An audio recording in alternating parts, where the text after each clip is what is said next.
Right now, wherever you're sitting, there's a sound in the room you're not hearing.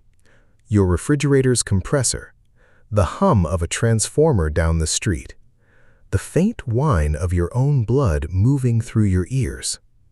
Your brain filters almost all of it out, automatically, so you can function. Most of the time, that filter works perfectly. For a small number of people in a small town in New Mexico, it stopped working, or something else started. And for over 30 years, nobody has been able to prove which one it is. Welcome to the mystery of the Taos Hum. Here's what actually happened. Here's what the evidence says, and here's why an unsolved noise complaint became a case study that scientists still argue about today.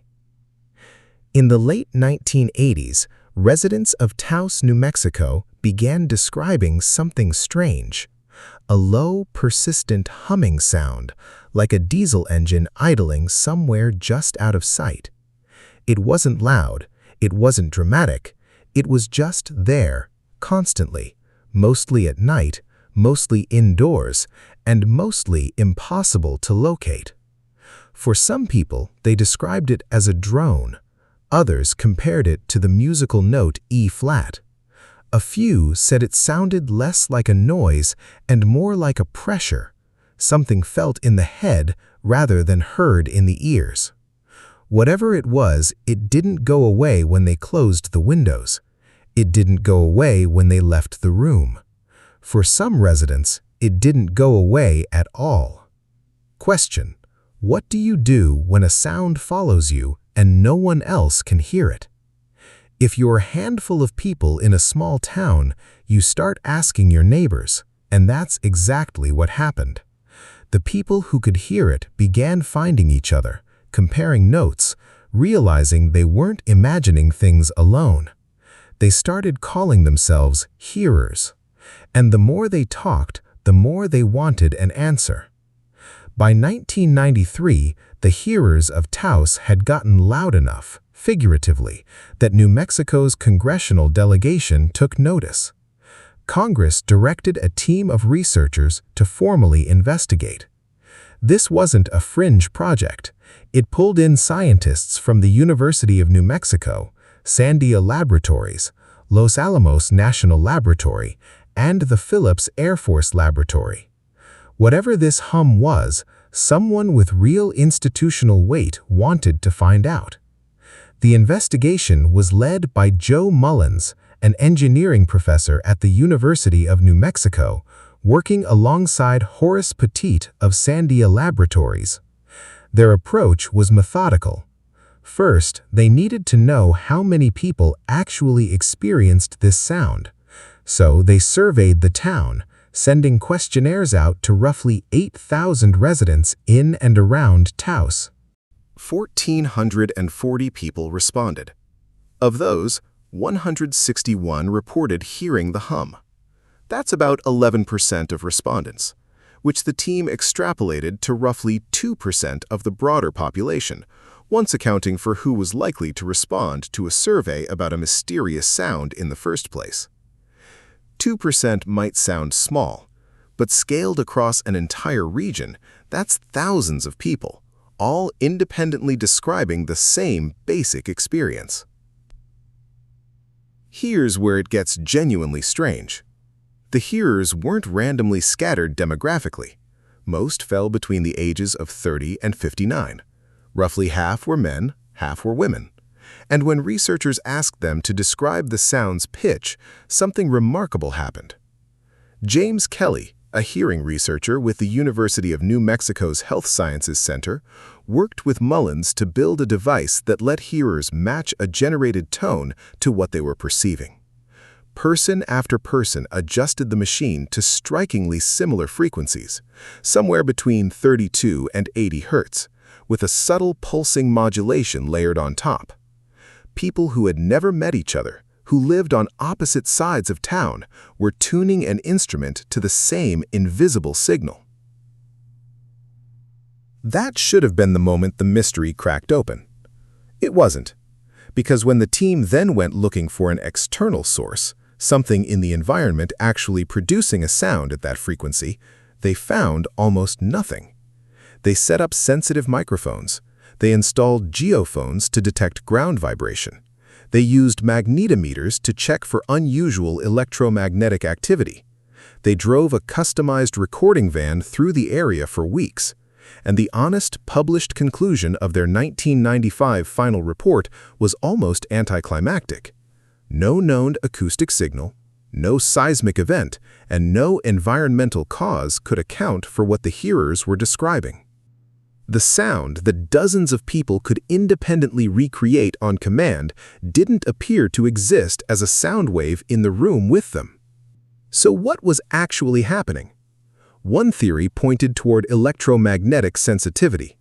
Researchers did detect elevated electromagnetic activity in parts of the region, later traced largely to power infrastructure, though nothing convincingly matched the hearers' described frequencies. Another theory leaned toward the geophysical. Years later, University of Oklahoma geophysicist David Deming published an academic analysis in the Journal of Scientific Exploration examining hum reports not just in Taos, but in dozens of similar cases worldwide, from England to the United States to Australia. Deming's review found a consistent pattern: a small percentage of the population, typically middle-aged, describing an inaudible to most low-frequency drone, almost always worse indoors, almost always worse at night, in locations with no obvious shared environmental cause. That detail matters. This wasn't just a Taos problem. It was a pattern showing up in isolated communities on different continents, none of them likely coordinating on a shared hoax, all describing nearly identical symptoms. A third possibility is quieter, and in some ways more unsettling than any government conspiracy theory the residents floated. It's called auditory phenomena tied to changes in the inner ear, sometimes overlapping with a specific measurable condition known as low-frequency tinnitus. Unlike the ringing most people associate with tinnitus, this version can manifest as a droning hum, generated entirely inside the auditory system itself, with no external sound wave required at all.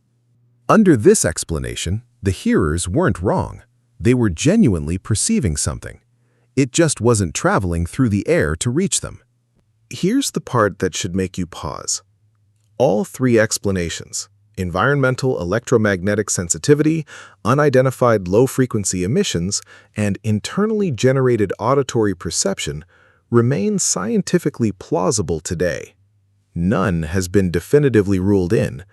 None has been definitively ruled out. Mullins and his team, after months of rigorous, well-funded, multi-institution testing, ultimately admitted they weren't close to a conclusive answer. Why does that bother people so much? Because we expect science to close cases. We expect a team of geophysicists and hearing specialists with a research van to eventually say, "Here's the source," and hand over a tidy explanation. When they can't, that gap gets filled with something else. In Taos, that gap filled up fast with talk of underground military bases, secret experiments, even alien technology. But the boring, uncomfortable truth might be more interesting than any of that. Somewhere between 2 and 11% of any population may be capable of perceiving low-frequency sound or sensation that the rest of us simply cannot detect, for reasons that remain only partially understood. It's not a government cover-up. It's not mass hysteria dismissed as fantasy. It's a gap in human hearing science that a handful of ordinary people in a small New Mexico town happened to stumble into together. You've probably experienced a milder version of this gap yourself. That ringing in your ears after a loud concert that no one else in the room can hear. That specific person who swears they can smell rain coming before anyone else notices a cloud. Human perception isn't identical across every person. It varies, sometimes by a little, sometimes in ways that sound like science fiction until researchers start taking it seriously. The hearers of Taos were never proven wrong. They were also never fully vindicated. What they were, in the end, was documented. Their experience became one of the most rigorously studied unexplained sensory phenomena in modern science, precisely because nobody could dismiss it, and nobody could fully explain it either. So the next time you're lying in a quiet room at night and you notice a sound you can't quite place, a hum, a whine, a pressure behind your ears that seems to come from nowhere, remember Taos. Remember that somewhere between what your body can perceive and what science can measure, there's still a gap nobody has fully mapped. And remember that right now, wherever you're sitting, there's a sound in the room you're not hearing. Except this time, you might want to listen a little more closely.